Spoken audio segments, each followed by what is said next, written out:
နော်ဘာလုံနိုင်တယ်လဲဘလောက်အထိကျွန်တော်တို့လုံနိုင်တယ်လဲဆိုတာကိုမသိဘူးဒါပေမဲ့တခါတလေကျွန်တော်တို့မလုံနိုင်ဘူးထင်တဲ့အရာလုံနိုင်တဲ့အရာတွေလည်းအများကြီးရှိတတ်တယ်ကိုမသိတတ်ကြဘူးပြီးတော့ယုံကြည်သူတွေရဲ့တက်တာမှာဆိုရင်တခုဖိလိပ္ပိအခန်းကြီးလေးအငယ်73ထဲမှာနော်အားလုံးသိတဲ့ကျမ်းချက်ဖြစ်မယ်လို့ထင်တယ်ငါကိုခွန်အားနဲ့ပြည့်စုံစေတော်မူသောခရစ်တော်အားဖြင့်ခတ်သိမ်းသောအမှုကိုငါတတ်ဆွမ်းနိုင်၏ဆိုတဲ့ကျမ်းချက်နော်ဒါလေးကိုကျွန်တော်တို့ကအမြဲတမ်းသိတယ်ဆိုတော့ကိုကဘာမှမလုပ်နိုင်ဘူးဆိုတာသိတယ်ဒါမဲ့ခရစ်တော်အားဖြင့်ကျွန်တော်တို့မလုပ်နိုင်ဘူးလို့ထင်တဲ့အရာတွေလုပ်နိုင်တဲ့အရာအများကြီးရှိတတ်တယ်ဒါပေမဲ့နော်တခါပြီးပြန်ဒါပေမဲ့ချင်းတယ်ဒီကျမ်းချက်ကိုသိတော်များလဲကျွန်တော်တို့ကခရစ်တော်အားဖြင့်အရာရာတတ်ဆွမ်းနိုင်တယ်ဆိုတဲ့အရာကိုအမြဲတမ်းမေ့တတ်တယ်ကျွန်တော်တို့မေ့တတ်တယ်မေ့တတ်တဲ့အခါမှာကိုအားကိုတတ်လာတယ်နော်ဆိုတော့ငါဒါလို့မှဒီလိုလို့မှဆိုပြီးလူအုံနောက်ကိုယ့်ရဲ့အကြံကိုပဲအသုံးပြုပြီးကိုယ့်ရဲ့အစွမ်းအစပေါ့နော်ကိုယ့်ရဲ့ဉာဏ်ကိုသုံးတဲ့ချိန်မှာကျွန်တော်တို့ဘာမှမလုပ်နိုင်ပြန်ဘူးအဲ့လိုဖြစ်တတ်တယ်ဒါဘာကြောင့်လဲယုံကြည်သူတယောက်အနေနဲ့ခရစ်တော်အားဖြင့်ရှင်ဘောလုကငါအရာခတ်သိမ်းသောအမှုကိုတတ်ဆွမ်းနိုင်တယ်လို့သူပြောတယ်ရှင်ဘောလုအစင်မှာရှိတဲ့တန်ရှင်သောဝိညာဉ်တော်နဲ့ကျွန်တော်မှာရှိတဲ့တန်ရှင်သောဝိညာဉ်တော်မတူဘူးလားတူတာပေါ့ဒါကြောင့်ကျွန်တော်တို့လည်းလုံနိုင်ပါတယ်ဒါပေမဲ့ဘာကြောင့်မလုံနိုင်တာလဲဆိုရင်အမြဲတမ်းမေ့နေတာဒါကိုမေ့ချင်တာကဘာကြောင့်ကျွန်တော်တို့မေ့တာလဲနော်ဘာကြောင့်ကျွန်တော်တို့အဲ့ဒါကိုခဏတောင်မဟုတ်ဘူးအမြဲတမ်းလို့မေ့တာဘာကြောင့်လဲဆိုရင်ဒါဟာစာတန်ရဲ့နှောက်ယှက်ခြင်းကြောင့်ကျွန်တော်အမြဲတမ်းမေ့တာဖြစ်တယ်။ဒါမျိုးနဲ့ပြောမယ်ဆိုရင်စာတန်ကတမန်တရား၌ကျွန်တော်တို့ရက်တည်တဲ့အချိန်တမန်တရားကိုအသုံးပြုတဲ့အရာတွေကိုစာတန်ကပြန်ပြီးဆွဲတတ်တယ်။နော်ပြန်ပြီးဆွဲတယ်ဆိုတဲ့စကားလုံးလေးကိုကျွန်တော်ပြောချင်တယ်။တမိုင်းတစ်လျှောက်တမိုင်းဆိုတာကျမ်းစာတွေကနော်ကျမ်းစာထက်ကယုံကြည်သူတွေတစ်ခုပြီးတစ်ခုကြည့်မယ်ဆိုရင်စာတန်ပြန်ပြီးဆွဲတာတွေအများကြီးကျွန်တော်တွေ့တယ်ပြန်ပြီးဆွဲတယ်ဆိုတာကတော့နော်အေကနေ B ကိုသွားချင်တယ်မဟုတ်လားကိုသွားချင်တဲ့နေရာဖြစ်ချင်တဲ့နေရာအဲ့ဒီ B နေရာမရောက်နိုင်အောင်အခြားနေရာပို့ပေးတာလေနော်အဲ့ဒါစာတန်ကအမြဲတမ်းကျွန်တော်တို့တက်တာမှာအလုတ်လုပ်တယ်ကျမ်းစာတွေကိုကျွန်တော်တို့အကြည့်မယ်ဒီနေ့မှာ၃ခုကျွန်တော်ပြောရမယ့်အရာကိုကောင်းကောင်းလေးနားထောင်ပြီးနားလဲသဘောပေါက်ပြီးကိုယ့်ရဲ့အသက်တာ၌ကျွန်တော်တို့တကယ်ကျင့်နိုင်တယ်ဆိုရင်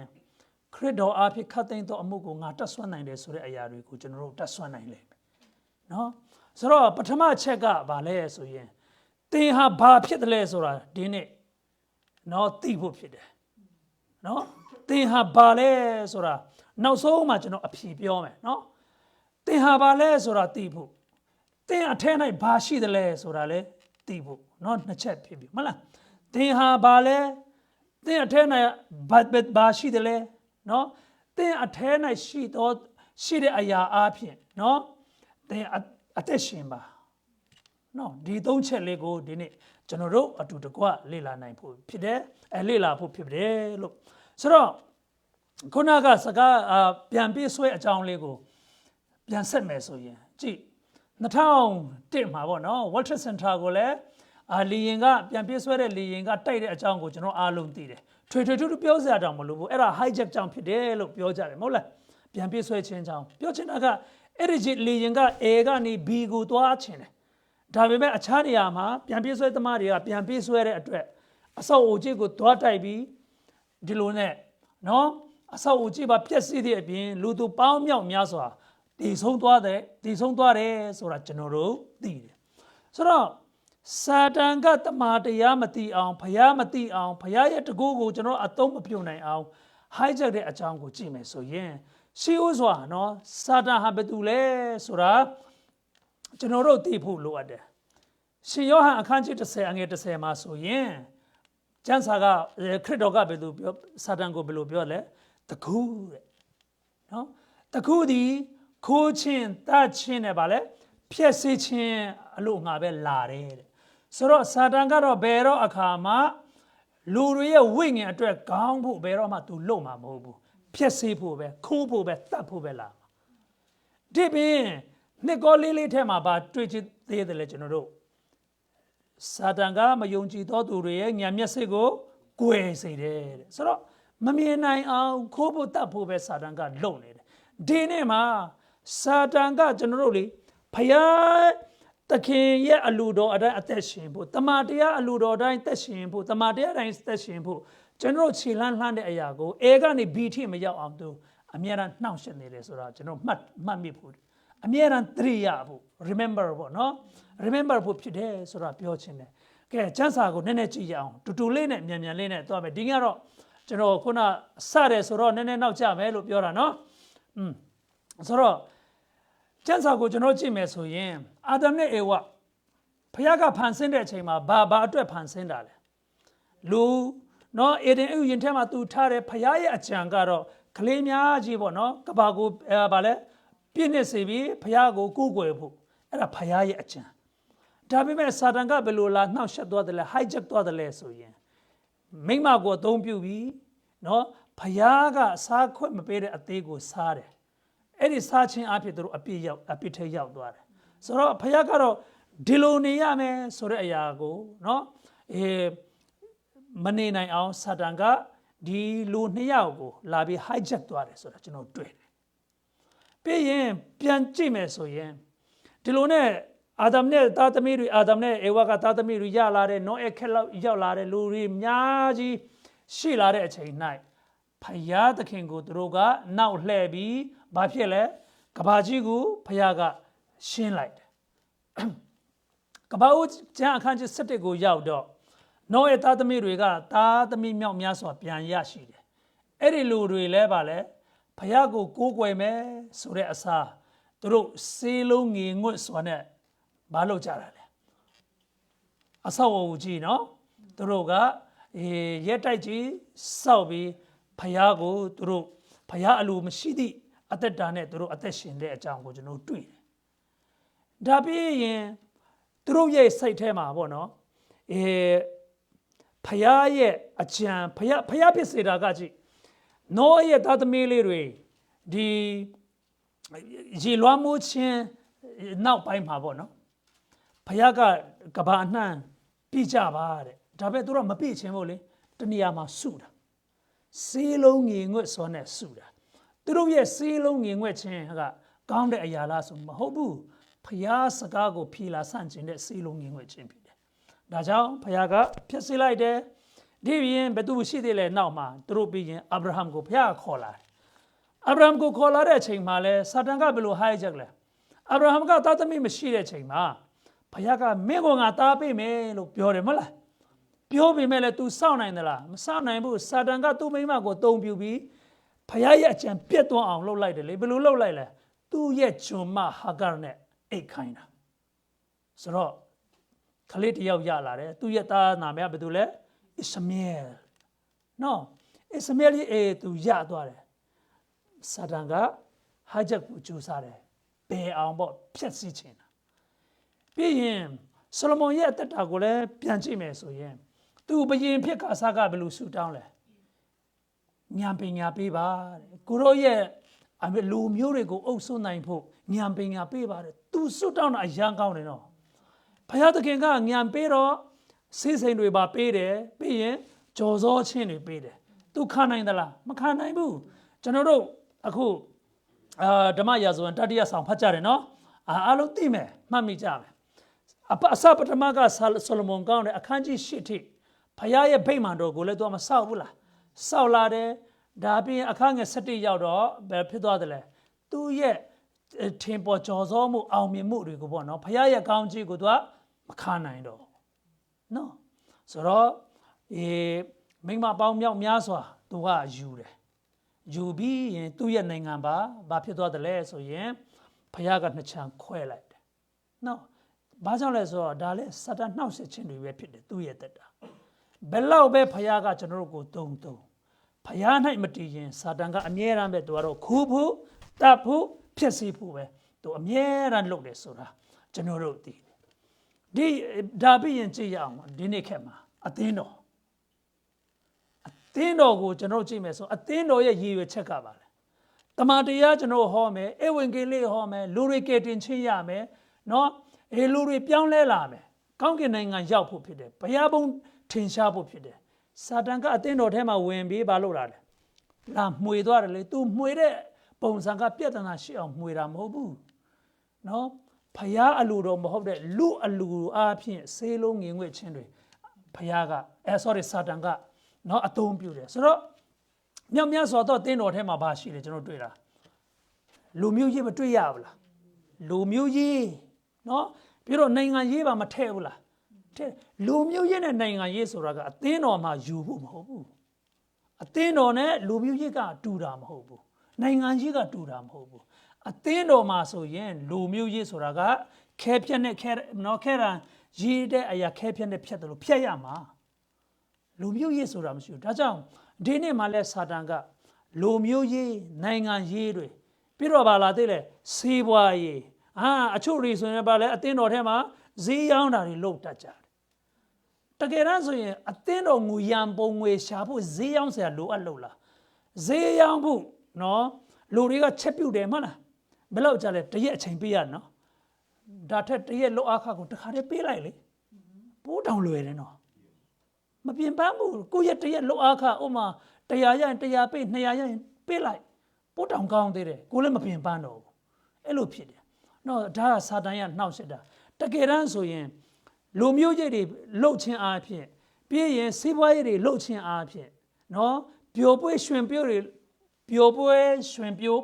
လှုပ်ခြင်းအားဖြင့်ဘာအကျိုးရှိလဲဘာမှအကျိုးမရှိဘူးစာတန်က hijack နေတာဆိုတာဒီနေ့မှနားလေကြားရအောင်နော်ကျွန်တော်ပြောချင်တဲ့အတောင်မရောက်သေးဘူးနေ့တိုင်းပဲရှိသေးတယ်နော်ဆိုတော့နောက်ဆုံးမှာဗာလဲဆိုရင်ကျွန်တော်တို့ယုံကြည်သူတွေနော်စစ်မှန်တဲ့ကယ်တင်ခြင်းရတဲ့သူတွေယုံကြည်သူလို့ကျွန်တော်ပြောတဲ့အချိန်မှာနာမည်ခံယုံကြည်သူတွေမပါဘူးနော်ခရစ်တော်ကိုမိမိရဲ့ကယ်တင်ပိုင်ရှင်အဖြစ်တကယ်လက်ခံရရှိတော်သူယုံကြည်သူတွေနော်ယုံကြည်သူတွေလည်းငါတို့ဟာဘာဖြစ်တယ်လဲဆိုတာစာတန်ကနားမလည်နိုင်တော့အောင်လာ hijack သွားတယ်နော်ဒီနေ့မှာအဲ့ဒါကိုဒီနေ့ကျွန်တော်ကြည့်ဖို့ဖြစ်တယ်ဆိုတော့ခုနကမိခွန်းသုံးခုကျွန်တော်ပြောတဲ့အရာနော်ငါဟာဘာလဲဆိုတာသိဖို့မဟုတ်လားငါအထဲ၌ဘာရှိတယ်လဲဆိုတာသိဖို့ပြီးရင်နောက်ဆုံးကငါအထဲမှာရှိတဲ့အတိုင်းရှိတဲ့သူအတိုင်းနော်အသက်ရှင်ဖို့နော်အဲ့ဒီသုံးခုကိုကျွန်တော်တို့တတိမရတော့မေ့သွားတယ်ဘာကြောင့်လဲစာတန်ကမေ့အောင်ကျွန်တော်တို့ကိုအမျိုးနဲ့လာပြီးနှောင့်ယှက်တာဖြစ်တယ်ဆိုတော့လူဆိုတာကိုမသိရင်ဘာဖြစ်လဲလူလိမ်မာလားလူယူလားလူယူပဲဖြစ်တယ်နော်လူမှလည်းဥပမာလူတယောက်ကိုသွားမေးချလိုက်ဟေးမင်းနာမည်ပဲသူလဲတဲ့ငါနာမည်မရှိဘူးငါနာမည်ပဲသူလဲလို့သူ့မေးလိုက်တယ်ဆိုရင်ဘယ်လိုသဘောသူ့ကိုဘယ်လိုသဘောထားရမလဲဟောကိုနာမည်တောင်မသိဘူးအယူလို့နော်ဒါကြောင့်ဒီနေ့မှာခရိယန်ဖြစ်ပေမဲ့သင်ဟာဘယ်သူလဲလို့လာမေးပြီးကိုမပြောတတ်ရင်ပါလေအယူပဲဖြစ်တာဘာမှနားမလည်သေးဘူးပဲဒါကြောင့်ဒီနေ့ဟာငါပါလဲဆိုတာနားလည်ဖို့အရန်လိုအပ်တယ်နော်ဆိုတော့ဒီနေ့မှာနော်ကျွန်တော်ပြောချင်တယ်ပထမအချက်အနေနဲ့သင်ဟာဘယ်သူလဲဆိုတာသိဖို့ကသင်ဟာဖယားသခင်ရဲ့ဗိမာန်တော်ဖြစ်တယ်ဆိုတော့ဒီနေ့မှာနားလည်ပါဖယားသခင်ရဲ့ဗိမာန်တော်ဖြစ်တယ်ဆိုတာသိပါဒါကိုအခုမြောက်များစွာသောသူတွေကမသိဘူးကဲဗိမာန်တော်အကြောင်းကိုပြောတယ်ဆိုတော့ဒီမှာလဲကျမ်းချက်၃ချက်ပေးတယ်နော်ဒီမှာကျွန်တော်တို့တစ်ကောဖတ်ရအောင်နော်အားလုံးတစ်ကောအခန်းကြီး3 16 19အားလုံးတူတကွဖတ်ရအောင်နော်ဘူလက်တင်မှာရှိတယ်ကျွန်တော်ရေးထားတယ်ကဲအားပြီလားကဲဖတ်ရအောင်တစ်ကော3 16 19သင်တို့သည်ဘုရားသခင်၏ဗိမာန်တော်ဖြစ်ကြသည်ကို၎င်းဘုရားသခင်၏ဝိညာဉ်တော်သည်သင်တို့အထဲ၌ကျင့်ဝတ်တော်မူသည်ကို၎င်းမသိကြသလောအချင်းသူသည်ဘုရားသခင်၏ဗိမာန်တော်ကိုဖျက်ဆီး၏ထိုသူကိုဘုရားသခင်ဖျက်ဆီးတော်မူလိမ့်မည်ဘုရားသခင်၏ဗိမာန်တော်သည်တန်ရှင်းရသည်သင်တို့သည်လည်းသူဗိမာန်တော်ဖြစ်သည်ကြည့် ဆိုတော့ကိုဘာဖြစ်တယ်ဆိုတော့သိပြီလားဖယားသခင်ရဲ့ဗိမာန်တော်ဖြစ်တယ်ဒီနေ့မှာဗိမာန်တော်နဲ့ဖယားเจ้าမတူဘူးဆိုတာလည်းနည်းနည်းကျွန်တော်ပြောချင်တယ်เนาะတခါတလေကျွန်တော်တို့ mixed up เนาะဆူလာတောင်းတဲ့ချိန်မှာလဲဤဗိမာန်တော်၌ဆိုပြီးကျွန်တော်ပြောတတ်လိမ့်ရှိတယ်เนาะဘာကြောင့်လဲဆိုတော့ဗိမာန်တော်အကြောင်းကိုကျွန်တော်ပြန်မှတွေ့တယ်လေပထမဦးဆုံး Exodus ထွဲ့မြောက်ရာကျမ်းအခန်းကြီး25 26 29ကိုကျွန်တော်ဖတ်တယ်ဆိုရင်ဖယားသခင်ကဧသရေလလူမျိုးတွေကိုတဲတော်ဆောက်ခိုင်းတဲ့အကြောင်းကျွန်တော်တွေ့တယ်နော်ဆိုတော့တဲတော်ကိုဒီမှာကျွန်တော်ပုံပြထားတဲ့ bulletin ထဲမှာနော်ဒါဟာဖယားကမောရှိကိုဆောက်ခိုင်းတဲ့တဲတော်ပုံစံဖြစ်တယ်အသေးစိတ်တော့ကျွန်တော်မပြောဘူးဒါပေမဲ့ရေပူရပဲဒီနေ့မှာကျွန်တော်ပြောမယ်နော်ဆိုတော့အဲ့ဒီတဲတော်ကိုစောက်တဲ့အချိန်၌ပုံကိုကြည့်တယ်ဆိုရင်တဲတော်အဝန်းအကာရှိတယ်နော်အဝန်းအကာအထက်မှာတဲတော်လေးရှိတယ်အဲ့ဒီတဲတော်ကအခန်းပဲနှခန်းရှိတယ်နှခန်းရှိတယ်တခန်းကတန်ရှင်းရဌာနဒုတိယအငယ်ကပါလဲအတန်ရှင်းဆုံးသောဌာနဆိုပြီးတဲတော်နှစ်ခုရှိတယ်ဆိုတော့ခုနကကျွန်တော်တို့ဖတ်သွားတဲ့ကျွန်တော်ပြောသွားတဲ့ဘုရင်ကြီးဆောလမုန်မင်းကြီးကဒီတဲတော်အတိုင်းမဆောက်တော့ဘဲနဲ့သူကဗိမာန်တော်ကြီးကြီးနဲ့သူကဆောက်တာဒါပေမဲ့ဗိမာန်တော်ဖြစ်တော်ညာလဲအထက်မှာတန်ရှင်းရဌာနနဲ့အတန်ရှင်းဆုံးသောဌာနရှိတယ်အတူတူပဲဖြစ်တယ်ပုံတာဗာလဲအရေးအသွေးမတူဘူးပေါ့နော်တရံကတော့အလုံးအတူတူပဲဖြစ်တယ်ဒါကြောင့်ဗိမာန်တော်ဆိုတာကအခန်းနှခန်းရှိပြီးတန်ရှင်းရဌာန၌ဘာတွေထားခဲ့တယ်လဲဆိုရင်အမွှေးအကြိုင်ကိုဇစ်ပူဇော်တဲ့ပလင်လေးရှိတယ်ပြီးရင်မိခွက်နော်ရွှေမိခွက်ရှိတယ်ပြီးရင်မှုတ်တော်တင်တဲ့စပွဲရှိတယ်အတန်ရှင်းဆုံးသောဌာနမှာကပရိငင်တက်တာရှိတယ်ဆိုတာကျွန်တော်သိတယ်အဲ့ဒါဟာဗိမာန်တော်ဖြစ်တယ်ဒါကြောင့်ဒီနေ့မှာကျွန်တော်တို့ဝတ်ပြုတဲ့နေရာဟာဗိမာန်တော်ဖြစ်သလားဆိုရင်မဟုတ်ဘူးနော်ဝတ်ပြုတဲ့နေရာအစောအအုပ်ကဗိမာန်တော်မဟုတ်ဘူးအဲ့ဒါမတူဘူးတကယ်ဗိမာန်တော်ကဘယ်သူလဲတင်လေအဲ့ဒါဖြစ်တာအဲ့ဒါကိုခွဲခြားတတ်ဖို့လိုတယ်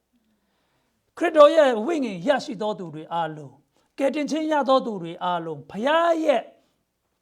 ကျေးဇူးတော်ကိုတကယ်ခံစားတော်သူနော်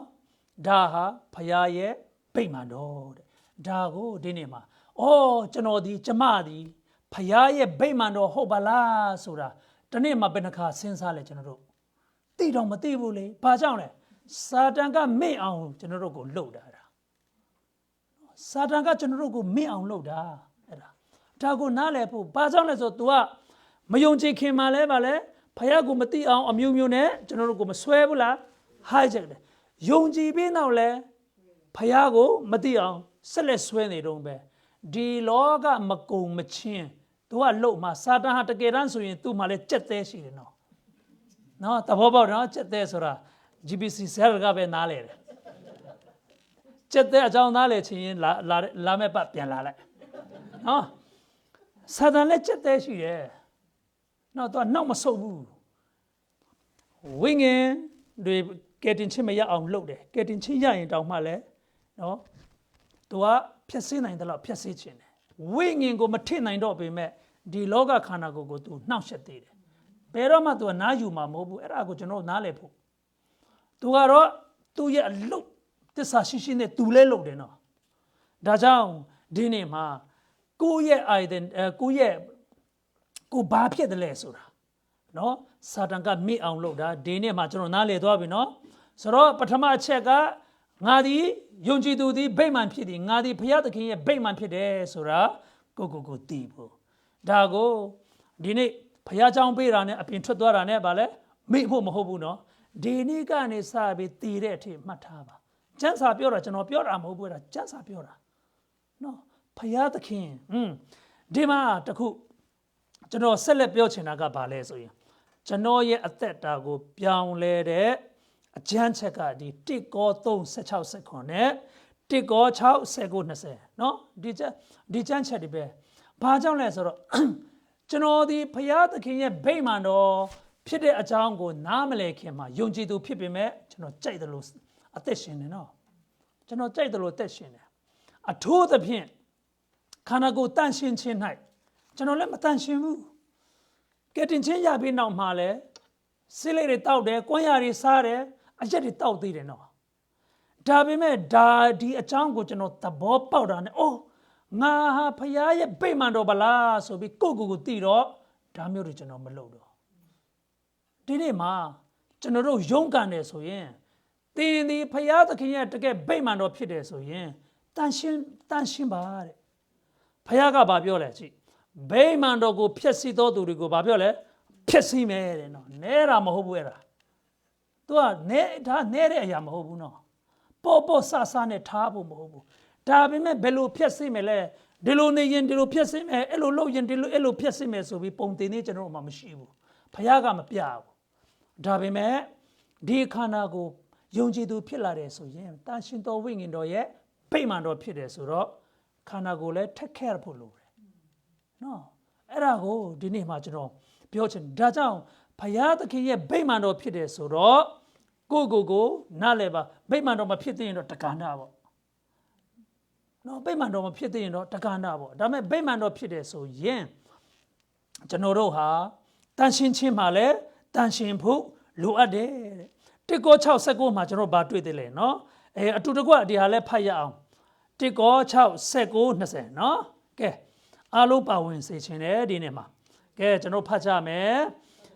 သုံးနည်းသင်တို့ကိုခန္ဓာသည်ဘုရားသခင်ပေးသနာတော်မူသောဝိညာဉ်တော်တေးဟူသောသင်တို့အထဲ၌ကျင်းဝဲ၍တန်ရှင်သောဝိညာဉ်တော်၏ဗိမာန်ဖြစ်ကြောင်းကို၎င်းမိမိတို့ကိုမိမိတို့မပိုင်ကြောင်းကို၎င်းမတိကြသလောသင်တို့သည်အဖိုးနှင့်ဝေတော်မူသောသူဖြစ်သောကြောင့်ဘုရားသခင်ပိုင်တော်မူသောသင်တို့ဤကိုခန္ဓာနှင့်စိတ်ဝိညာဉ်အားဖြင့်ဘုရားသခင်ဤဂုဏ်တော်ကိုထင်ရှားစေကြလောဘုရားရဲ့ဂုဏ်တော်ထင်ရှားဖို့ဝိညာဉ်တစ်ခုတည်းမဟုတ်ဘူးစိတ်တစ်ခုတည်းမဟုတ်ဘူးခန္ဓာကိုလည်းပါတယ်နော်ဒါကြောင့်ဒီခန္ဓာကိုယ်ကကြိုက်တယ်လို့လှုပ်ဖို့မဟုတ်ဘူးကျမ်းစာမှာနော်ဒီမှာအတိလင်းပါတယ်ဒါကြောင့်ကျွန်တော်တို့ရဲ့ခန္ဓာကိုယ်ကိုတကယ်တမ်းဆိုရင်ကျွန်တော်ကပိုင်သလားမပိုင်ဘူးအသွေးနဲ့ဝယ်ထားတာတဲ့ခရစ်တော်နဲ့အသွေးနဲ့ဝယ်ထားတာဒါကြောင့်ကျွန်တော်တို့မပိုင်တော့ဘူးဘုရားသခင်အတွက်ပဲဖြစ်ပါစေလို့နော်ကဲဒီနေ့မှာကျွန်တော်ပြောချင်တာကဘာလဲဆိုရင်နော်အများကြီးရှိတယ်ဘာကြောင့်ငါတို့ဒီဘုရားသခင်ရဲ့တန်ရှင်သောဝိညာဉ်တော်ရဲ့ဗိမာန်တော်ဖြစ်တာလဲဒါလည်းမိခွန်းရှိပြန်တယ်နော်ဘာကြောင့်တန်ရှင်သောဝိညာဉ်တော်ဗိမာန်တော်ဖြစ်တာလဲဆိုရင်ယူးလေးပဲလေနော်ယူးလေးပဲအခန်းကြီး1 73ထဲမှာကျွန်တော်တွေ့တယ်မလားသင်တို့သည်ကယ်တင်တော်မူခြင်းအကြောင်းနဲ့ရှင်သောဧဝံဂေလိတရားတည်းဟူသောတမန်တရားကိုကြား၍တဲ့နော်ထိုခရစ်တော်ကိုယုံကြည်ရင်ဗာလဲခရစ်တော်နဲ့ရှင်သောတန်ရှင်းသောဝိညာဉ်တော်ဖြင့်ဗာလဲတစိတ်ခတ်တယ်တဲ့ပြောချင်တာကဧဝံဂေလိတရားကိုကျွန်တော်တို့ကနားထောင်ပြီးခရစ်တော်ကိုယုံတာနဲ့ဘုရားကကျွန်တော်ကိုတန်ရှင်းသောဝိညာဉ်တော်ပေးတော့ဒီအထက်မှာရှိသွားတာဒါကြောင့်ကျွန်တော်တို့ဟာဒီဝိညာဉ်ရဲ့ဗာလဲဗိမာန်တော်ကြီးဖြစ်တာနော်ဘုရားသခင်ရဲ့ဗိမာန်တော်ဖြစ်တယ်ကျွန်တော်တို့ဒါကြောင့်ဗိမာန်တော်ဖြစ်တယ်ဆိုရင်ကျွန်တော်တို့အထက်မှာဘုရားကျင်းဝတ်တယ်တန်ရှင်းသောဝိညာဉ်တော်ဟာဘုရားဖြစ်သလားဖြစ်တယ်နော်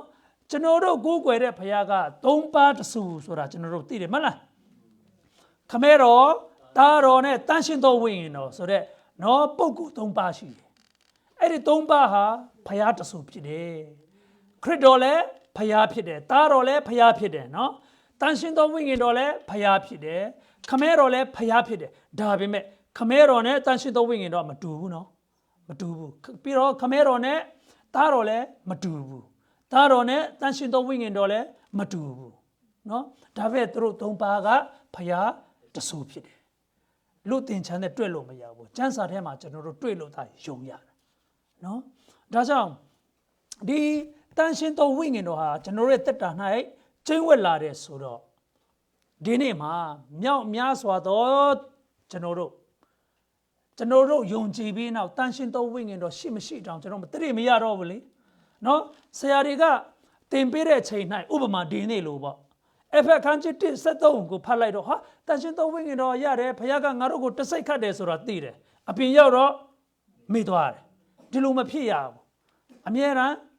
မှတ်ထားရမယ်သိရမယ်အမြဲတမ်းပဲ remember ပေါ့နော်မှတ်မိရမယ်အမြဲတမ်းမှတ်ထားဖို့လိုအပ်တယ်ဆိုတော့တန်ရှင်းသောဝိညာဉ်တော်ဘယ်လိုနဲ့ကျွန်တော်တို့ခံရတယ်လဲဆိုရင်ကြည့်ဧဝံဂေလိတရားတေဟုသောတမန်တရားကိုကြား၍တဲ့ဆိုတော့တမန်တရားဆိုတာဗာလဲကြားတယ်ပြီးရင်ခရစ်တော်ကိုယုံပြီးမှတဲ့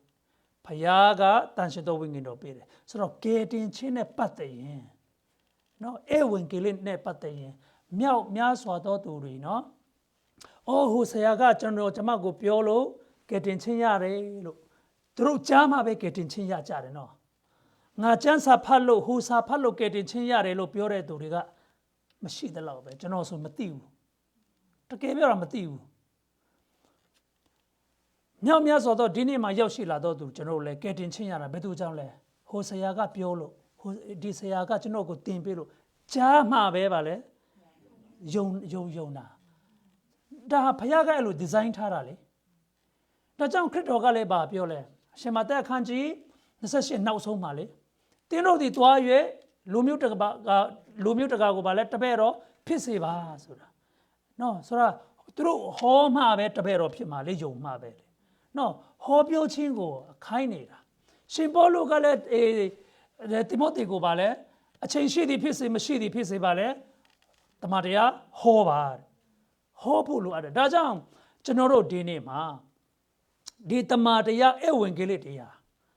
ကျွန်တော်တို့ကြားမှာပဲကယ်တင်ခြင်းရတယ်ဒီဧဝံဂေလိဟာဘာလဲလို့မိခွန်းပြန်လဲမေးတယ်ဆိုရင်ကျွန်တော်တို့ဘယ်လိုဖြစ်မလဲဟောတရင်ကောင်းဆိုတာဘာလဲလို့ကျွန်တော်တို့မေးလာတယ်ဆိုရင်တချို့တွေကကောင်းတော့အရာပဲလေလို့ပြောမယ်တချို့တွေကခရစ်တော်ရဲ့ကယ်တင်ခြင်းလို့လွယ်လေးနဲ့ပြောမယ်မှတ်လားဒါပေမဲ့ကျမ်းစာထဲမှာရှိတဲ့တရင်ကောင်းကဘာလဲဆိုရင်သခင်ယေရှုနော်လူစားတိမဖြစ်ခင်မှာသူကကောင်းကင်၌တားတော်မဟုတ်ဘူးလားတားတော်လူစားတိလာခံတယ်နော်လူစားတိလာခံတာကဘာအကြောင်းလဲလူသားတွေအပြစ်သားတွေအားလုံးအတွက်အသေးခံဖို့လူစားတိလာခံတာသူကအပျော်လာလို့ဖို့မဟုတ်ဘူးတည်ဖို့လာတာပြီးရင်ဘာကြောင့်သူလူစားတိလာခံတယ်လဲလူစားတိလာမခံရင်ကျွန်တော်တို့ကိုကေလို့မရဘူးဖခင်သခင်ကအပြစ်ရှိသောသူတွေကိုငါခွင့်လွှတ်လိုက်တယ်လို့သူကချက်ချင်းနဲ့ခွင့်လွှတ်တာမဟုတ်ဘူးဖခင်ကနော် तू ကသူ့ရဲ့စေမင်းစေးကားနဲ့ရှိတယ်။ဘာကြောင့်လဲဆိုတော့အပြစ်ရခကတည်ခြင်းဆိုတာဖခင်ကတတ်မှတ်ပြီလေ။ဆိုတော့တည့်ရနဲ့ तू ခွင့်မလွှတ်ဘူးဖခင်က။ဒါကြောင့်အဲ့ဒီတည်ခြင်းကိုတယောက်ယောက်ကပေးရမယ်။ကိုစားခံရ။နော်ကိုစားခံဖို့ခရစ်တော်ကငါသွားပါမယ်တဲ့။ဆိုတော့ကောင်းကင်မှာယေရှုခရစ်နေတော့ကခန္ဓာကိုယ်မရှိဘူး तू တည်လို့မရဘူး။သွေးလည်းမရှိဘူး तू မှာ။ဘာကြောင့်လဲဆိုတော့ကောင်းကင်မှာဗာလဲဝိညာဉ်နဲ့နေတာကိုဒါကြောင့်ဟေဘရဲခန်းကြီး35ထဲမှာပါလဲအော်ကိုတော်ဒီဇစ်ပူဇော်ခြင်းမျိုးတွေကိုအလိုမရှိတဲ့အတွက်ငါကိုခန္ဓာကိုပြင်ဆင်ပေးတယ်တဲ့ဒါကြောင့်လူစားတိလာခန္ဓာကိုရှိဖို့တည်နိုင်ဖို့လေနော်လူစားတိလာမခံရင်မတည်နိုင်ဘူးခရစ်တော်လာပြီးအတည်လာခန္ဓာကဘာကြောင့်လဲအခုတင့်အတွက်ငါအတွက်ကျွန်တော်တို့အားလုံးအတွက်ကိုစားခံတာ तू ကဒီလူစားတိမခံရင်တည်နိုင်တဲ့အရာမဟုတ်တဲ့အတွက် तू တည်နိုင်အောင်လူစားတိလာခံတာဒါကြောင့် तू လူစားတိလာခံတာကယူမဟုတ်ဘူးတည်ဖို့ပြီးရင်လူစားတိလာခံတယ်ကားတိုင်းပေါ်မှာအတိတ်ချင်းမခံဘူးလားခံတယ်ကားတိုင်းပေါ်မှာ तू အတိတ်ကတာအတိတ်ခံတာနော်တစ်ကော1:30ထဲမှာကျွန်တော်တွေ့တယ်လေထိုဖျားသခင်အားဖြင့်တင်တို့သည်ခရစ်တော်ထဲ၌ရှိကြတယ်လို့ပြောတယ်ပြောချင်တာကဖယားသခင်ကကျွန်တော်တို့လူသားတွေအားလုံးကိုသခင်ယေရှုထဲ၌ထားတာခရစ်တော်ထဲ၌ထားတာဒါကိုကျွန်တော်တို့ကခံစားနိုင်သလားဆိုမခံစားနိုင်ဘူးလေဒါပေမဲ့ဘယ်လိုသိလဲကြည့်တမန်တရားအဖြစ်နော်နှုတ်ကပတ်တမန်တရားဟောတော်သူတွေအဖြစ်မဟုတ်ဘူးလားကျွန်တော်တို့သိတယ်အဲ့ဒီသိတဲ့အရာကိုယုံဖို့ပဲဒါကြောင့်ခရစ်တော်ထဲ၌ဆိုတဲ့အရာတွေအရန်ရည်ကြည်တယ် ဖယားသခင်ကသူ့ရဲ့စိတ်ထဲကနေခရစ်တော်ထဲ၌ကျွန်တော်တို့ကိုထားတာအမေပိုက်ထဲမှာကျွန်တော်တို့နေတော့ကခံစားလို့လားမခံစားဘူးเนาะတာကျွန်တော်ထံကိုတရိရတယ်ကျွန်တော်တာအမေပိုက်ထဲမှာဘယ်နှလနေလဲလို့မေးတော့6လတဲ့6လကြာနေတယ်ဆိုတော့ဘာတရိရလဲဘာမှတ်မိလဲလို့မေးတော့ဘာမှမမှတ်မိဘူးတဲ့တာတကယ်မမှတ်မိဘူးလားမေးတော့ဆရာရောမှတ်မိလို့လားတဲ့နော်ဟုတ်တယ်မမှတ်မိနိုင်ဘူးလေနော်အမေပိုက်ထဲမှာနေတယ်ဆိုတာတော့သိတယ်နင်ဘိုက်ထဲအမေဘိုက်ထဲကနေနင်အမေဘိုက်ထဲမှာမနေပါဘူးလို့ပြောရင်ကျွန်တော်ဗာလဲအတီးလဲမငင်းဘူးလားငင်းမှာနေတယ်ဆိုတာသိတယ်ဒါပေမဲ့နေတော့ကဘာသိလို့လဲဘာမှလည်းမမှတ်မိဘူးလေဒီလိုပဲဘုရားသခင်ကခရစ်တော်ထဲ၌ကျွန်တော်ကိုထားတာကျမ်းစာပြန်ဖတ်မှဆရာတွေကတင်ပေးမှပဲပြန်သိတယ်လေအော်ခရစ်တော်ထဲ၌ကျွန်တော်ရှိခဲ့တယ်ဆိုတာဒါမှအဲ့လိုမှပဲကျွန်တော်သိတာနှုတ်မဟုတ်ရင်လူတွေကမပြောနားလည်နိုင်မလားနားမလည်တကယ်တမ်းဆိုရင်ဒါဟာရှင်းပြဖို့လဲလူတယ်နော်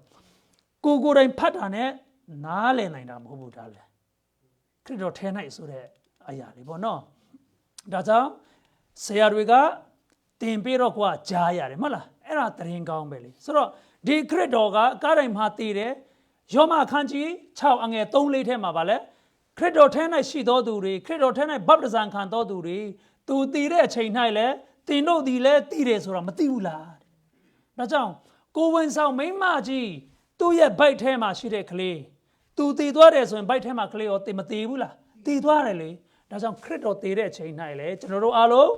တည်တယ်အဲ့ဒါဖျားစိတ်ထဲ၌နော်ဖျားအမြင်လူအမြင်မှာဆိုရင်ဘယ်သူသေးလဲသခင်ယေရှုပဲတည်တာဖျားအမြင်မှာဆိုရင်အထဲ၌ရှိသောသင်တည်တယ်ဆိုတော့ခရစ်တော်မြုပ်နှံခြင်းခံတဲ့အချိန်၌ရောကိုယ်ခရစ်တော်ထဲမှာရှိတယ်ဆိုတော့မြုပ်နှံခြင်းမခံဘူးလားခံတယ်ပြီးရင်ခရစ်တော်ကပြန်လဲရှင်ပြန်ထမြောက်တဲ့အချိန်၌ခမည်းတော်မထမြောက်ဘူးလား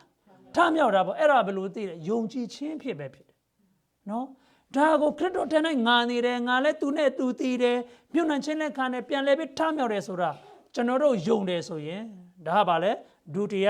မွေးဖွားခြင်းခံတယ်ဆိုတော့ဒုတိယမွေးဖွားခြင်းခံတယ်ဆိုတာပထမမွေးဖွားခြင်းကအမေဘိုက်ထဲကနေပဲဒုတိယမွေးဖွားခြင်းကလူနဲ့ဖြစ်နိုင်သလားမဖြစ်နိုင်ဘူးခရစ်တော်နဲ့ပဲဖြစ်နိုင်တယ်အဲ့ဒါဟာတည်င်းကောင်းလို့ခေါ်တာနော်တည်င်းကောင်းဆိုတာခရစ်တော်လူစားတိလာခံတယ်ကားတိုင်းမှာတည်တယ်မြုပ်နှံခြင်းခံတယ်ပြန်လဲရှင်ပြန်ထမြောက်တယ်ဒါကြောင့် W နဲ့နော်မှတ်ထားလိုက်မဟုတ်လားကောင်းကင်ကနေသူဆင်းလာတယ်ကားတိုင်းပေါ်မှာတည်တယ်မိထဲမှာပြန်မြုပ်တယ်ပြီးရင်ကောင်းကင်ပေါ်မှာတဲ့တယ် W လေနော်အဲ့ဒါတရင်ကောင်းဖြစ်တယ်ဒါကိုကျွန်တော်တို့ယုံတယ်ဆိုရင်ဖယားသခင်ကတန်ရှင်သောဝိညာဉ်တော်ကိုကျွန်တော်ကိုပေးတယ်ဒါပေးတာနဲ့ကိုဟာဘာဖြစ်သွားလဲတန်ရှင်သောဝိညာဉ်တော်ရဲ့ဗိမာန်တော်ဖြစ်သွားတယ်ဒီနေ့မှာတင်းသည်တန်ရှင်သောဗိမာန်တော်ဖြစ်သလားခရစ်တော်ရဲ့တည်င်းကောင်းကိုတကယ်ယုံလာတယ်ဆိုရင်တန်ရှင်သောဗိမာန်တော်ဖြစ်တယ်ဆိုတာကျွန်တော်တို့နားလည်ဖို့ဖြစ်ပါတယ်လို့နော်ဆိုတော့တန်ရှင်သောဝိညာဉ်တော်ဖြစ်တဲ့အကြောင်းကိုသိပြီနော်ကဲဒုတိယချက်ကဘာလဲဆိုရင်အဲ့ဒီတန်ရှင်သောဝိညာဉ်တော်ရဲ့ဗိမာန်တော်ဖြစ်တဲ့အတွက်အထက်မှာရှိတဲ့သူကဘာလဲတန်ရှင်သောဝိညာဉ်တော်ကဘာလဲဖယားဒါကြောင့်သင်အထက်၌ဖယားရှိတယ်ဆိုတာအမြဲတမ်းမှတ်ထားတယ်ဒါကြောင့်ဒီနေ့မှာကျွန်တော်တို့အထက်၌ဖယားရှိတယ်ဆိုတာနော်အမြဲတမ်းလိုပဲမေ့တယ်တနေ့မှတစ်ချိန်လောက်တော့အမှတ်မရဘူးနော်ဟုတ်လားနော်အမှတ်ရလားဟောငါထဲ၌ရှိတဲ့တန်ရှင်သောဝိညာဉ်တော်ငါထဲမှာဖယားရှိတာပဲဆိုတော့ကျွန်တော်သိတာမသိဘူးနော်ဖယားကြောင့်လာရင်သိတယ်ထွက်ရင်ပြန်မေ့တယ်ဒါကြောင့်ဒီနေ့ကနေစပြီးမမေ့ပါနဲ့သိတဲ့နေ့အထိနော်ဖယားရဲ့ဗိမာန်တော်လည်းဖြစ်တယ်အထဲမှာဖယားရှိတယ်အဲ့ဒီနှစ်ချက်မှန်လားမမေ့ကြနဲ့ပြီးရင်နံပါတ်3ချက်ကပါလဲအထဲမှာဖယားရှိတယ်ဆိုတာသိတော့အဲ့ဒီဖယားရဲ့အလိုတိုင်းအသက်ရှင်ဖို့ပဲပြုမှုပေါ့ကျွန်တော်တို့ရဲ့ခရိယန်အများကြီးယုံကြည်သူတွေရဲ့ပြဿနာကအထဲမှာရှိတဲ့ဖယားကိုကျွန်တော်မေ့နေလို့ဖြစ်တယ်နော်ဖယားကိုမမေ့ဖို့ဆိုရင်ကိုယ့်ရဲ့တက်တာဝိညာဉ်ပိုင်း၌ကြီးထွားလိမ့်မယ် ကိုယ့်ရဲ့အပြုတ်မှုတွေအားလုံးလဲဗာလဲပြောင်းလဲလိမ့်မယ်ဒါကြောင့်ဒီနေ့မှာခုနကျွန်တော်ပြောတာနော်ဒီနေ့ဒီအကြောင်းကိုကျွန်တော်ရဲ့တက်တာနဲ့ခဏလေးတန်ရှင်းသောဝိညာဉ်တော်ရဲ့ဗိမာန်တော်ဆေးတယ်ဆိုတာကျွန်တော်သိတာကြားပြီဆိုတော့တန်ရှင်းဖို့အတွက်လဲဆေးလိပ်ကွင်းရအရက်တွေကျွန်တော်ပစ်ထားလိုက်တယ်ပစ်ထားနိုင်တယ်ဒါပေမဲ့အထဲမှာရှိတဲ့ဖရားရဲ့တကူကိုလေ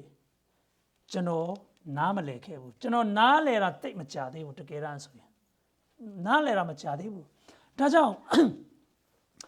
ဖရားကအရာရာလှုပ်နိုင်တယ်ဆိုတာကျွန်တော်မသိဘူးလားရှင်ပေါလုကလည်းပြောတယ်လေခရစ်တော်အားဖြင့်ငါပါလဲအရာရာတတ်ဆွမ်းနိုင်တယ်လို့သူပြောတယ်လေဒါပေမဲ့တကယ်တတ်ဆွမ်းနိုင်တဲ့အရာကိုကတကယ်ပဲမေ့တယ်ဒီနေ့ကနေစပြီးအများရန်တရိယာကြရအောင်ဒါကြောင့်ဒီနေ့၌ကျွန်တော်ပြောချင်တာကသင်အထဲ၌ရှိသောဘုရားသခင်နော်ဘုရားသခင်သင်အထဲ၌ရှိတဲ့ကဲ့သို့သင်အသက်ရှင်ပါအဲ့ဒါဒီမနေ့မှလည်းမိတင်နှုတ်နဲ့လေကျွန်တော်ပြောတယ်လေဒီနေ့ကျွန်တော်တရားဟောချင်တဲ့ဗမာစကားနဲ့ကောင်းကောင်းမပြောတတ်ဘူးလို့ကျွန်တော်ပြောတာချင်းစကားနဲ့ကျွန်တော်ပြောချင်တယ်နော်ခဏလေးနဆုငေအုံမီနော်နဆုငေအုံမီပချီယာနီဒူဒန်ဝဲကင်နုံဟာအဲ့ဒါလေးပဲပြောချင်တာပြီးတော့အထဲမှာရှိတဲ့ဖရားလေနော်ဖရားကိုအားကိုပြီးဖရားအလိုတော်တိုင်းအသက်ရှင်ဖို့ဖြစ်တယ်နော်ဒါကြောင့်ဒီနေ့မှာဒီနံပါတ်1ချက်ကပါလဲဗိမာန်တော်ဖြစ်တယ်နော်နံပါတ်2ကတန်ရှင်းသောဝိညာဉ်တော်ရှိတယ်ဆိုတော့တန်ရှင်းသောဝိညာဉ်တော်ဖရားဖြစ်တဲ့အတွက်နံပါတ်3ချက်ကအဲ့ဒီဖရားအလိုတိုင်းဖရားပြုတ်တကယ်တော့ဖရားလို့တကယ်တော့မလားနော်ကျင့်ပါပြုတ်မှုပါပချန်အုံးမြေဆုံးပချန်ဝဲကန်နုံနော်ဒါကိုဒီနေ့မှာကျွန်တော်ပြောချင်တယ်ဒါကြောင့်ယောမခန်းကြီး7အငယ်2လေးကိုခဏလေးကျွန်တော်ဖတ်ချင်တယ်အဲ့မှာခဏလေးအင်တာနက်ကမရဘူးဖြစ်နေတယ်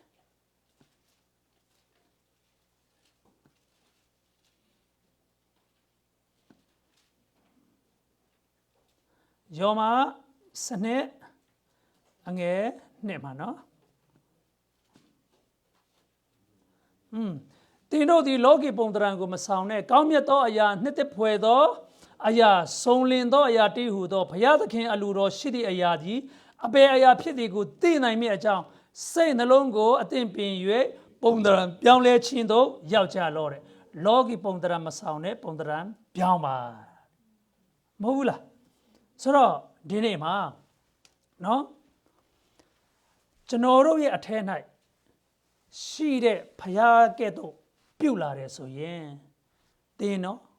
ပစက်ကနေထွက်လာတဲ့အရာလဲပြောင်းလဲတော့နော်အရင်တုန်းကနော်ဘုရားရှိတော်ညာလဲဘုရားကိုမေ့တော့လေပစက်ထဲကနေကြိုက်တယ်လို့မထွက်ဘူးလားထွက်တယ်နော်မဖြူမရလားမဖွေမရနော်ဒီပစက်ကလည်းစမ်းကြည့်တာပါနော်မဖွေမရတွေလဲကျွန်တော်မပြောဘူးလားပြောတတ်တယ်ဒါကြောင့်ငါအထဲနဲ့ဘုရားရှိတယ်ဆိုတာအမြဲတမ်းမှတ်ထားတယ်ပြောမှာမဟုတ်ဘူးနော်အလုတ်ထဲမှာဆိုရင်နော်နည်းနည်းပြင်ပနေဆိုဟာကွာအင်္ဂလိပ်စကားနဲ့နော်ဟာကွာအလုံးသားလဲလိမ့်မယ်လွယ်လွယ်လေးနဲ့ပြောလို့မရဘူးလားရတယ်နော်ဒါမဲ့အချိန်တိုင်းစက္ကန့်တိုင်းဘုရားရှိတယ်ဆိုတာသိပြောမှာမဟုတ်ဘူးလုံးဝပြောမှာမဟုတ်ဘူးပြီးတော့လေတံတွေလဲကျွန်တော်အလုံးပြောင်းမှာလေတံတွေလဲနော်မုတ်မာနဲ့ကျွန်တော်ပြောတဲ့လေတံတွေနော်တင်းမာနဲ့ပြောတဲ့လေတံတွေလဲပြော့လာလိမ့်မယ်ဖျားရှိတယ်ဆိုတာသိပါအဲ့ဒီဖျားကတင်ထက်တကူးရှိတယ်သူ့ကိုတကယ်ကြောက်တယ်သူ့ကိုတကယ်လေးစားတယ်အထဲ၌ရှိတဲ့သူတွေအထဲ၌ရှိတဲ့သူကိုနော်တကယ်အမှတ်ရတယ် remember ပေါ့နော်သိတယ်ဆိုရင်လေတံလဲအလုံးပြောင်းမှာပြီးတော့ပစက်ကနေထွက်လာတဲ့အရာတွေလည်းပြောင်းမှာနော်ကျွန်တော်တို့ရဲ့ပစက်ကဘာလဲကျန်းစာကဘာပြောလဲမွေကဲ့တော့အစိတ်ရှိတယ်လို့မပြောဘူးလားနော်အစိတ်ရှိတယ်ဆိုတာသူတပားနာအောင်ကျွန်တော်ပြောနိုင်တယ်နော်ဒါပေမဲ့ဖျားရှိတယ်ဆိုတာသိပါပြောချင်တော့မှပြောရဲမှာမဟုတ်ဘူးနော်ဒါကြောင့်ဒီမှာတုတ်တန်ကျမ်းခန်းကြီး14အငယ်29ထဲမှာတုတ်တန်14 29ထဲမှာစိတ်ရှိသောသူသည်ပညာကြီး၏တဲ့စိတ်တူသောသူမူကားအထူးသဖြင့်မိုက်ပေ၏တဲ့ ပြောချင်တာကဖယားကိုဗာလဲဖယားရှိမှမသိပဲနဲ့ကျွန်တော်တို့ကြိုက်တယ်လို့အသက်ရှင်နေဆိုရင်စိတ်တူတာပုံမများဘူးလားများတယ်စိတ်ရှိချင်းကဗာလဲဝိညာဉ်အသေးလေဝိညာဉ်အသေးမသိရင်တော့စိတ်တူမှာပဲစိတ်တူတယ်ဆိုရင်ဗာလဲတူလဲမိုက်တယ်နော်မိုက်တယ်ဒါကြောင့်ဖယားရှိတယ်ဆိုတော့အမြဲတမ်းသိပါဒီနေ့မှာကျွန်တော်ကောင်းကောင်းလေးအဲ့ဒါသုံးပြလိုက်တယ်ကျွန်တော်တက်တာနိုင်အကောင်းကောင်းလေး practical ပေါ့နော်ကျွန်တော်လေ့ကျင့်သွားတယ်ခုနကျွန်တော်ပြောသူဒီမှာတော်မိချန်လို့ကျွန်တော်ထွက်သွားတာနော်ကျွန်တော်ခေါင်းကဒီအဆောက်အုံထက်တောင်ကြီးတယ်နော်ဒါပေမဲ့လမ်းရောက်တာနဲ့ဟာထဲမှာရှိတာပဲဒီလိုမဖြစ်ရဘူးဆိုပြီးချက်ချင်းနော်တင်ချလို့တွက်လိုက်တော့ဟာမဖြစ်ဘူးဆိုတာကိုဝန်ခံတော့လေပြီးသွားတာဒါကြောင့်ဒီကျမ်းစာဒီနေ့ကျွန်တော်ဟောတဲ့အရာကျွန်တော်အတွက်ဖခင်ကတကယ်ပဲ practical သင်ပေးတယ်လို့ကျွန်တော်ခံစားတယ်ဒီနေ့မှာအရောက်တိုင်းလဲမှတ်ယူပါလို့နော်ဖခင်ရှိတယ်ဆိုတာပြီးရင်ခမည်းရဲ့အတွေးနော်စိတ်နှလုံးထဲကအတွေးတွေအလုံးလဲပြောင်းလိုက်မယ်ဖခင်ရှိတယ်ဆိုတာအမြဲတမ်းမှတ်ထားရင်ဒါပေမဲ့ဖခင်ရှိမှမသိရင်ပါလဲမဟုတ်ကတွေမတွေးဘူးလားကျွန်တော်တို့ရဲ့အတွေးကိုဒီမှာ projector မှာထိုးမယ်ဆိုရင်ကြည့်ရဲမလားဘာကြောင့်လဲမဟုတ်ကတွေတွေးလို့ပဲမဟုတ်လားဒါကြောင့်ဖျားရှိတယ်ဆိုတာမှတ်ရတယ်ဆိုရင်ဒီမှာဖျားရှိတာပဲဆိုပြီးမဟုတ်ကတွေမကြည့်မှာတွေးမှာမဟုတ်ဘူးဒါကြောင့်ကိုယ့်ရဲ့အတွေးကိုနော်ဒီမှာ projector မှာတောင်မကြည့်ရဘူးဆိုရင်တွက်ကြည့်လိုက်ဘာတွေးတယ်လဲဆိုတာနော်ဒါကြောင့်ဇရမိအခန်းကြီး19အငယ်9ထဲမှာကျမ်းစာပါပြောလဲစိတ်နှလုံးသည်ခတ်သိမ်းသောအရာထက်စင်လက်တတ်၏အလွန်ယူရင်းသောသဘောရှိ၏စိတ်နှလုံးသဘောကိုအဘယ်သူသိနိုင်မည်နည်းနော်ဒါကြောင့်ဒါမဲ့ယုံကြည်ကျွန်တော်တို့ကယ်တင်ခြင်းရတော်များလဲဒီယူရင်းတဲ့စိတ်ရှိသေးလားရှိတာပေါ့ဒါကြောင့်ဝိညာဉ်တော်ရှိတယ်ဆိုတော့ဝိညာဉ်တော်ဖယားကိုနေရာပေးတယ်ဆိုရင်နော်ဖယားရှိတယ်ဆိုတာသိတယ်ဆိုရင်ကျွန်တော်တို့စဉ်းစားမှာမဟုတ်ဘူးဥပမာတစ်ခုနဲ့အခန်းထဲမှာနော်ဖုန်းလေးကိုကျွန်တော်ကြည့်တယ်မလားကြိုက်တဲ့ဟာဘာကြည့်လဲတော့မသိဘူးပေါ့နော်ကြည့်လာတယ်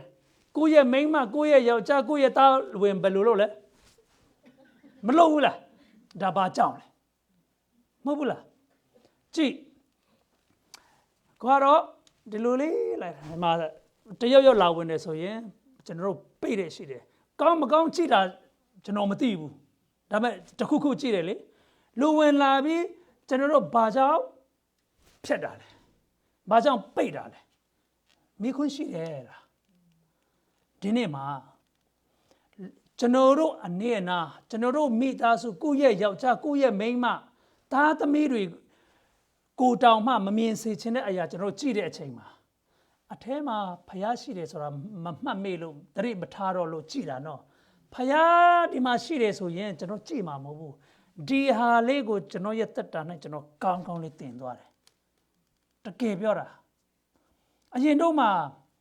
အားလုံး Facebook ထဲမှာဗီဒီယိုလေးတွေနော်ကျွန်တော်ကြည့်တတ်တယ်မဟုတ်လားကြည့်သွားတယ်ဆိုအချိန်မျောသွားတယ်လေဟောအဲ့ဒီမှာဒီကျမ်းစာလေးဖတ်ပြီးအသက်တဖန်ကျွန်တော်ရဲ့တက်တာမှာဖခင်ကတင်ပြပေးတာကအထဲမှာရှိတဲ့သူရဲ့အလိုတော်တိုင်းအသက်ရှင်ပါဆိုတာပဲလာတယ်ဒါကြောင့်ဖုန်းကရင်လဲဗာလဲမျက်စိအစာကျွေးတာထက်ဘာကိုပူပြီးကြည့်တယ်လဲဆိုဝိညာဉ်ပိုင်းဆိုင်ရာကိုပဲပူကြည့်တော့တယ်ဥပမာဝိညာဉ်ပိုင်းဆိုင်ရာကိုကြည့်လိုက်ဘယ်သူပဲလာဝင်ဂရုစိုက်မှာမဟုတ်ဘူးနော်ဟေးဒီမှာကြည့်စမ်းလို့ပြအောင်ပါယုံသလားနော်အဲ့လိုဖြစ်မှာဒါကြောင့်ဝိညာဉ်ပိုင်းဆိုင်ရဲ့တဲ့အရာကိုပဲကြည့်ဖို့ဖျားရှိတယ်လူတွေကိုယ့်ရဲ့မိသားစုတောင်မှမကြည့်စေချင်မမြင်စေချင်တဲ့အရာကိုကျွန်တော်တို့ကြည့်တာဖျားကအထဲကရှိတယ်ဖျားအလုံးသိတယ်ဒါကိုဖျားကိုကျွန်တော်တို့ကမေ့လို့ကျွန်တော်တို့ကြိုက်တယ်လို့ကြည့်တာဒီနေ့ကနေစပြီးဖျားရှိတယ်ဆိုတာသိရင်ဖျားလူတော်တိုင်းမဟုတ်လားကျွန်တော်တို့ဘာပဲလုပ်ဖို့လိုအပ်တယ်ဆိုတာเนาะပြီးရင်ကျွန်တော်တို့ဖျားရှိမှန်းသိတယ်ဆိုရင်ကျွန်တော်တို့အချိန်သာရည်တွေကိုလည်းအကျိုးရှိအသုံးပြုတတ်လာလိမ့်မယ်ဖျားရှိမှန်းမသိလို့ကျွန်တော်တို့အချိန်တွေကိုဖြုံးလာလေအလဟတနဲ့ဖြုံးတာ ဖယားရှိမှန်းသိတယ်အထဲမှာရှိတဲ့ဖယားရှိတယ်ဆိုတာသိရင်အချိန်လဲအလဟာသဖြုတ်မှာမဟုတ်ဘူးပြီးရင်တခုကျွန်တော်တို့စိုးရိမ်ခြင်းတွေကြောက်ရွံ့ခြင်းတွေပူပန်ခြင်းတွေလဲဖယားရှိတယ်ဆိုတာတကယ်မှနားလည်ဆမ်းပါအထဲမှာရှိတဲ့အရာကိုသုံးဆမ်းပါသူကအားလုံးဖြီးမနိုင်တယ်နော်ကြည့်သခင်ယေရှု तू မသိခင်မှာ तू တည်ဖို့ကြောက်သလားကြောက်တယ် तू လည်းကြောက်တယ်နော်သူ့ရဲ့ချွေးဆက်ကဘာနဲ့တူလဲသွေးကဲ့သို့တယ်သွေးကဲ့သို့ဆိုတာကသူ့ရဲ့ချွေးကနေတယ်လို့သွားမထင်နဲ့နော်နေတာမဟုတ်ဘူးအားလုံးစေးကုန်တာနော်ဘာလဲပြစ်တယ်လို့ပြောမလားနော်အဲ့လိုသွေးချွေးဆိုတာမပြစ်ဘူးလေနော်ဒါကြောင့်အဲ့လောက်ထိကြောက်တယ်ဒါမဲ့ဒီကြောက်ရွံ့ခြင်းတွေကုသတဲ့ဆေးကဘာလဲဆိုရင်တခြင်းဆိုတာတခြင်းဆိုတာကလည်းသခင်ယေရှုတခြင်းဆိုတယ်ဆိုတာကြားဘူးလားကြားဘူးလားမယုံပါဘူးဆရာဟောသိလို့လားလို့မြင်လိုက်တယ်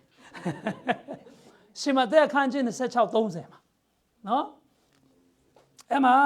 သခင်ယေရှုလဲသူတို့တခြင်းဆိုတယ်လေဘာကြောင့်လဲဆိုတော့ तू ကပွဲတော်ကို तू ကပေးထားတယ်မဟုတ်လားညစာနောက်ဆုံးညစာလေအဲ့မှာအခန်းငယ်30ကိုဖတ်လိုက်တော့29ကနေကျွန်တော်ဖတ်မယ်ငါဆိုဒီကဤစပိရေမြို့အစ်ကိုနော်ငါခမဲတော်ဤနိုင်ငံတော်၌တင်တို့နဲ့အတူငါမတောက်မီနေ့တိုင်အောင်ယခုမှစ၍တပန်းငါမတောက်ရဟုမိန့်တော်မူ၏ထို့နောက်တခြင်းဆိုကြပြီးမှတန်လွင်တောင်သို့ထွက်သွားကြတယ်အဲ့မှာခရစ်တော်ပါတယ်ခရစ်တော်ပါတယ်ဆိုတော့ဒီမှာဒီဟာလေးကိုနော်ဆရာတပါးပြောတာကသူတို့ဘာချမ်းဘာတခြင်းဆိုတယ်လဲဆိုရင်ချီးမွမ်းတခြင်းဆာလံအခန်းကြီး133ကနေ138ထိနော်အဲ့ဒါကိုဖတ်ဆိုလေရှိတယ်ဆိုတော့ခရစ်တော်လည်းလူဖြစ်တဲ့အခါမှာသူတရားမှာရမ်းကြောက်ပါတယ်ဒါပေမဲ့ဆာလံတခြင်းဆိုတော့အရာရာအလုံးသူကိုယ်တိုင်လည်းခံနိုင်တယ်ဒါကြောင့်ဒီနေ့မှာကျွန်တော်တို့စိုးရိမ်မှုတွေရှိလာတယ်ဆိုရင်ပူပင်ခြင်းတွေရှိလာတယ်ဆိုရင်ပေါက်ကရတခြင်းမဟုတ်ဘူးနော်ဆာလံကျမ်းကိုဖတ်ရအောင်ဒါပဲဆာလံကျမ်းဆိုတာတခြင်းတော့တန်ဆင်ကျွန်တော်တို့မှမရှိတော့လို့သူတို့ခက်မှာတော့တန်ဆင်ရှိတယ်တန်ဆင်အတိုင်းဆိုတာနော်ဒါကြောင့်ဆာလံတခြင်းအထူးသဖြင့်သူတို့ဆိုတဲ့ဟာဟဲလဆမ်နော်ချီးမွမ်းတခြင်းဆိုတဲ့ဆာလံအခန်းကြီး133ကနေ138ထိအဲ့ဒါဖတ်ဖို့ကျွန်တော်အားပေးခြင်းတယ်ကျွန်တော်လည်းအခု challenge နေတာနော်ဆိုရင်ချင်းတွေဖယ်ရှားနိုင်တယ်ဆိုတော့ပြောချင်တာကနော်အထဲမှာကျွန်တော်တို့ဖျားရှိတယ်ဆိုတာသိတော့ဖျားရှိတယ်ဆိုတာ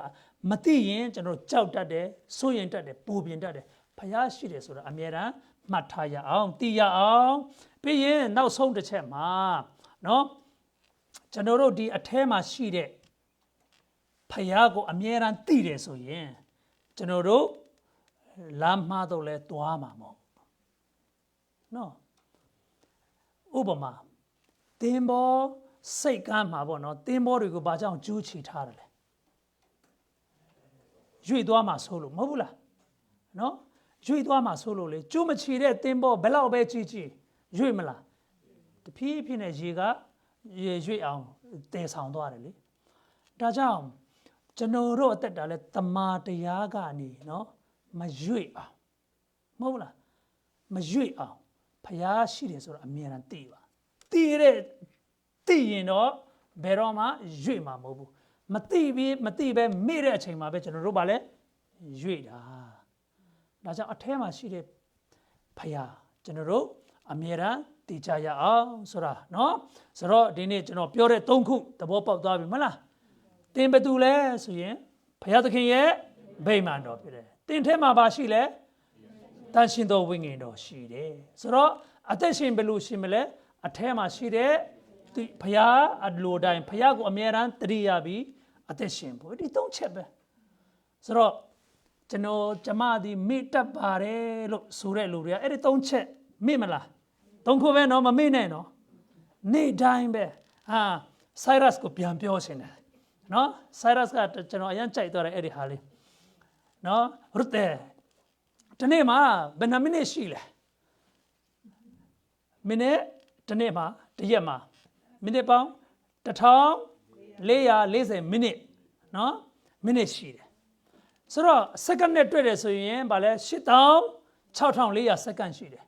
နော်စက္ကန့်တိုင်းဖျားရှိတယ်ဆိုတာဒီနေ့ကနေစပြီးမှတ်ထားရအောင်အဲ့ဒါကိုကျွန်တော်တို့သိတယ်ဆိုရင်